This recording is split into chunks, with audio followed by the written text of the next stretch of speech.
What's good? It's your boy JayThat'sMe. The Tuesday Night Wars took place. NXT versus AEW. I did not watch both of them simultaneously. I actually watched NXT first, and then I went back and I watched AEW Dynamite, Title Tuesday. So we're going to talk about AEW Dynamite, Title Tuesday, from October the 10th, 2023. An okay show for the most part. But there are some major issues with what took place on this show. We'll talk about it when we get to it. So, there was a buy-in show that featured Eddie Kingston versus Minoru Suzuki. And Eddie Kingston put up both his titles on the line, which he retained. Who gives a shit?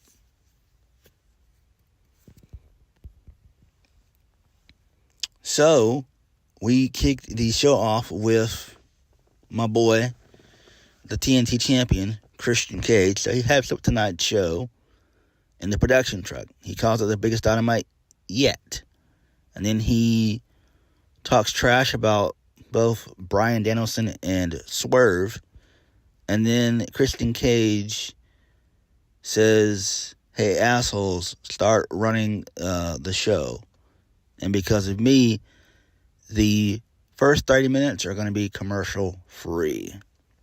Okay. Cool way to start off the show there. I liked it. Moving on. First match of the night. It was the number one contenders match to the TNT Championship, which is going to be taking place on Collision this Saturday. Bryan Danielson versus Swerve Strickland. Very good match. Very, very good match. In the end, Hangman comes out and gets involved. And this allows for Danielson to win via the running knee. So they are continuing that feud there, which I'm fine with. I figured that was going to happen anyway. So very good shit there. Moving on. So we see a really cool vignette for Samoa Joe. He still has his sets on the world title, basically, which is great. So he's still hungry. He's not satisfied. And believe it or not, I actually want Samoa Joe to be the one to dethrone MJF. I just do. Not because I'm a huge fan of Joe, even though I am, but I think that Samoa Joe brings a real intense, fierce presence that AEW desperately needs. MJF being a babyface has completely killed his character and his gimmick, right?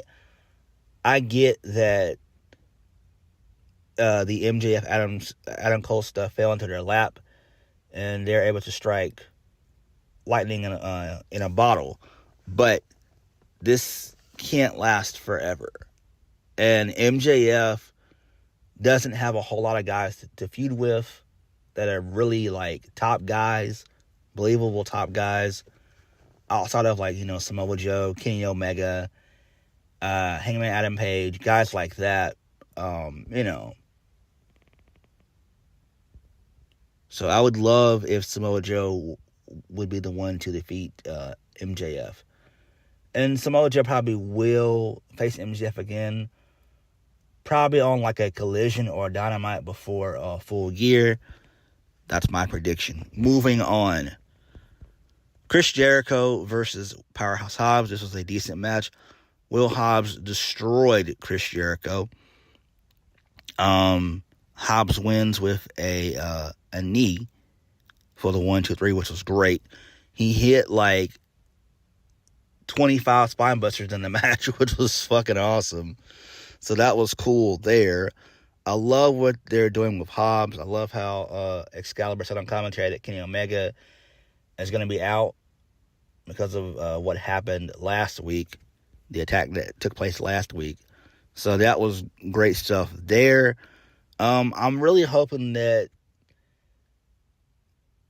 with Will Hobbs joining the Don Callis family, I'm hoping that this push can launch him into the stratosphere. If not, Hobbs, Wardlow, those guys need to go to WWE for sure. WWE uses big guys right. WWE would instantly make Will Hobbs the second coming of a Bobby Lashley. They would. Hobbs is that guy. Hobbs is great.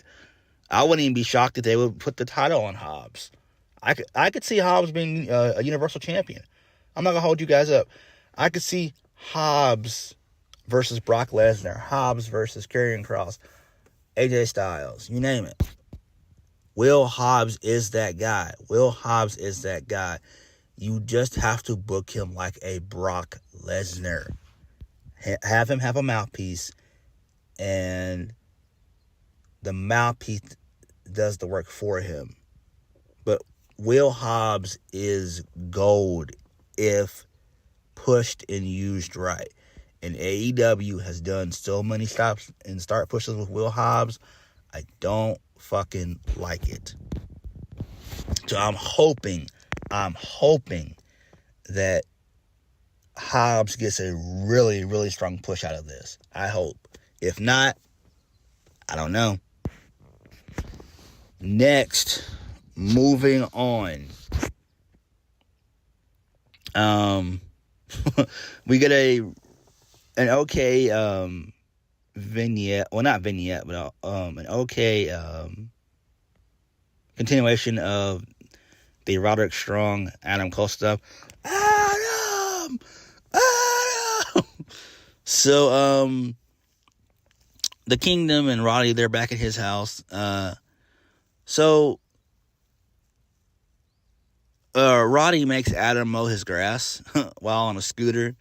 Adam Cole just wants to go home and change his shirt, but Roddy has a Next Strong shirt inside for him. Then Adam Cole asks the wise question to Matt Taven about what's up with the giraffe. And then Adam Cole tries to leave for surgery, but Roderick Strong insists he needs one more thing. So it's going to be continued again. So that's cool there. Love that. Adam! Moving on. The AEW International Championship featuring Rey Fenix and Orange Cassidy. So it was announced on the buy-in show that Jon Moxley is not medically cleared to compete. So Orange Cassidy gets his rematch. So Orange Cassidy gets the win. He wins via the mousetrap for the 1, 2, 3. And I'm just like, oh my God, really? Again, Tony Khan is not thinking. Why are you doing this? For what? And I know some people are saying, well, we could get Hook versus Orange Cassidy. It's like, no, we don't even need that. It's like Orange Cassidy needs to take a step back. He's been with the company for 4 years. It's time to push new guys, new talent. Swerve should be in that mix. But thankfully, Swerve is in a feud with Hangman. But Swerve really should have been the one to defeat Orange Cassidy a while back when they faced a couple months ago on Dynamite.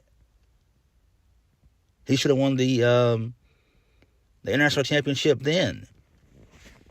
Like, I don't get it. Like, Orange Cassidy is not a draw. It's like, why are we doing this? Again, we all knew that Phoenix was going to be a transitional champion, but damn.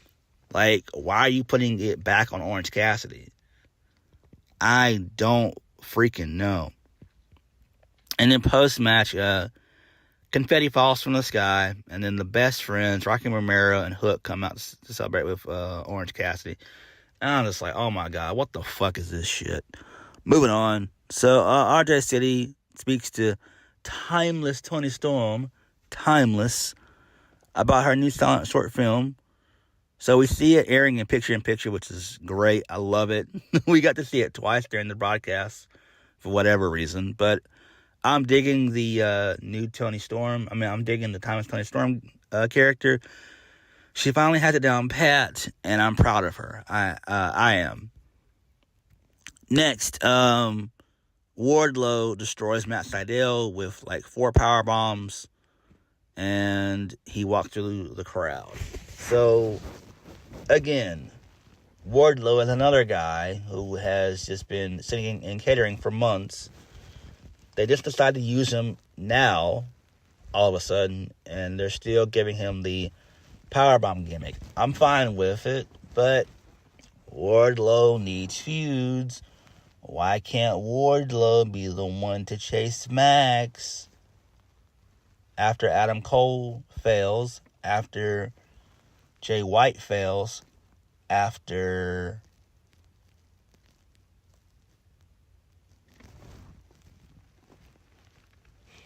Jay White fails, after Adam Cole fails, after Samoa Joe fails? Why can't Wardlow, being built up, be the one to dethrone Max? And you build the company around Wardlow, who should be booked like fucking Brock Lesnar. Damn, this shit is not hard, Tony Khan. It's not hard to do. Just do it. Like, Wardlow would be my champion. I would book Wardlow to be the one to defeat MJF. They have history. How is it that Wardlow was one of the hottest guys in the company last year, only to now not even be used up until now? He's been in catering for months, and I don't buy that bullshit that Excalibur said on commentary. Oh well, Wardlow, he's been out since June. It's like, what? No, he hasn't. He's been out way before June. He was gone for months. I don't know. I just hope that Wardlow gets a push. I hope that he's rebuilt. And I'm hoping that he can become AEW champion and be the one to dethrone Max next year. That's what I would do. Moving on.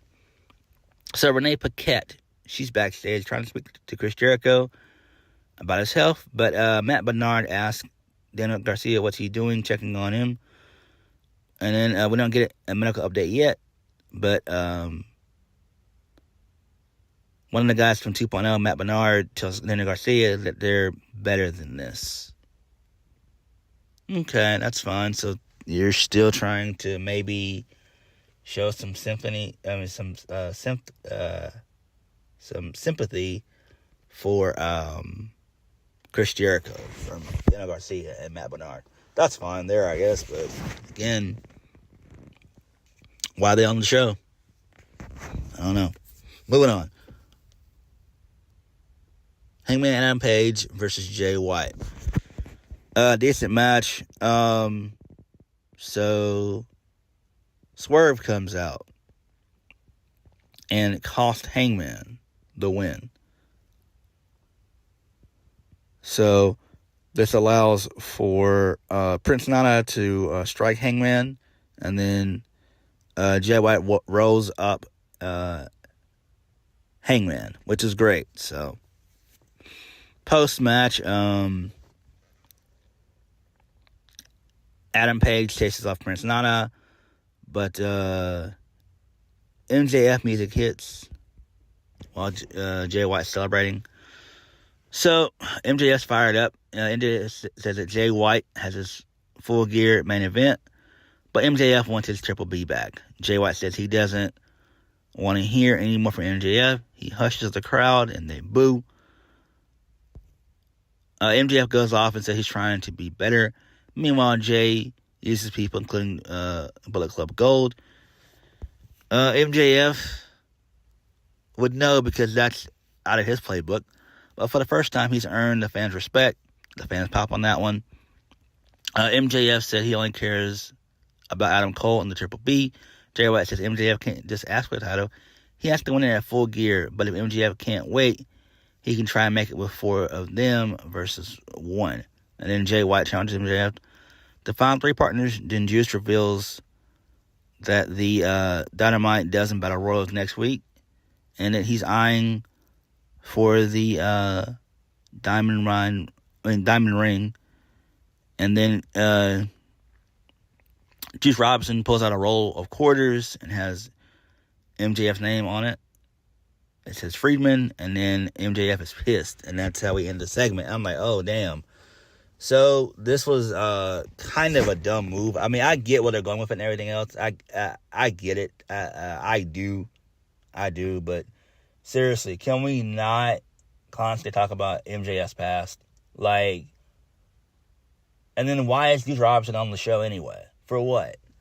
I don't get it. Again, why are we doing Jay White and MJF when Jay White's not even the champion? Like, why, for the second week in a row, why does Jay White have MJF's title? That makes no fucking sense. It's stupid as shit. Why are we doing this? I don't know. But it was an okay segment. I enjoyed it and everything else. But again, why couldn't MJF just be a man, have a steel chair with him, and beat down all four guys and get his title back? I don't know, man. But the roll quarter stuff, enough of that. Like, I'm tired of that shit. Like, who cares? We get it. It happened in the past. Who cares? Moving on, Saraya versus Hikaru Shida for the AEW Women's World Championship. Hikaru Shida gets the win. She rolls up Saraya. So Saraya tries everything in the book. Shida kicks out of not one but two rampages. And she also got sprayed in the eyes and was able to kick out of that as well. So, you know, this is dumb. I don't get it. I really don't get it. I don't understand why Tony Khan continues to do hotshot booking. I don't fucking get it. Again, you knew that Saraya was a hazard to begin with. For what? WWE tried to protect Saraya. Now, I get it. I'm glad that Hikaru Shida won, but this is still hotshot booking. Unless they're going to bring in Mercedes at full gear, and she's going to be able to be the one to defeat Shida. So Shida, yet again, is going to be a transitional champion, yet again. I don't know. Oh, and it was cool to see Toni Storm come out in the middle of the match and beat Ruby Soho with a shoe. That was fucking awesome. Great stuff there. I was also worried when Saraya took that German suplex on the apron. That scared the shit out of me. I was like, oh, shit. Again, that was dangerous. Not a good look. Don't do shit like that. Please. Moving on. So, Renee Paquette tries to speak with MJF, but he's not in the mood. Instead, he calls Adam Cole, who's still at Roddy's. Adam Cole loses connection before the Acclaim walk up and offer to team with MJF. And then Max Caster's proposal doesn't go well with MJF as he walks off. And then Billy questions Max Caster's infatuation with MJF. And he says, I've known her for 10 years and everything. I'm just like, bro. And then Anthony Bowen says, that's kind of sus. I'm just like, oh my God, what the fuck? Look, this is so stupid. And then the closing segment, Christian Cage. So, Christian Cage gets on the mic. Luchasaurus is watching his back. Christian says that he is the father of Luchasaurus and Nick Wayne. Christian says that Edge's wife, Beth, is a huge fan of his. Christian Cage tells her to put on clean sheets on the bed because Daddy's coming home soon, which is funny. And then also, Christian made fun of Judgment Day. He mentioned Judgment Day in the promo as well. about how Edge kind of failed them. He wanted to be leader of a goth faction, so that was funny there. So this did piss off Edge. He tries to attack Luchasaurus first, but Nick Wayne comes out and beats down Edge. So this leads us into the main event, which is Edge versus Luchasaurus. Edge gets the win via the spear. This was a long, drawn-out match. And then post-match, all hell breaks loose. So Nick Wayne chop blocks Edge. And then Danielson hits the ring. He makes a save. But Luchasaurus fights him off. And then out come the Blackpool Combat Club, minus Jon Moxley. Then out comes the Gates of Agony and Swerve, followed by Hangman. And so it's just this massive melee, this massive crazy brawl. And then Bryan traps Christian Cage in the label lock. And then Edge spears Nick Wayne. So this is pretty cool there, but I don't get all these run-ins. But AEW Dynamite Title Tuesday was okay. It could have been better. It was kind of like a missable show. There was some storyline progression with Jay White and MJF, as well as Adam Cole and MJF. So that's cool there. I can't wait to see who attacked MJF, which we all know it was Adam Cole anyway. We all know this. So I can't wait for that. Samoa Joe still wanting to be AEW World Champion. I have nothing against that. I'm down for that. But it was an okay show. But what did you guys think? Like, comment down below, and subscribe for more videos. I'll catch you guys later. Peace.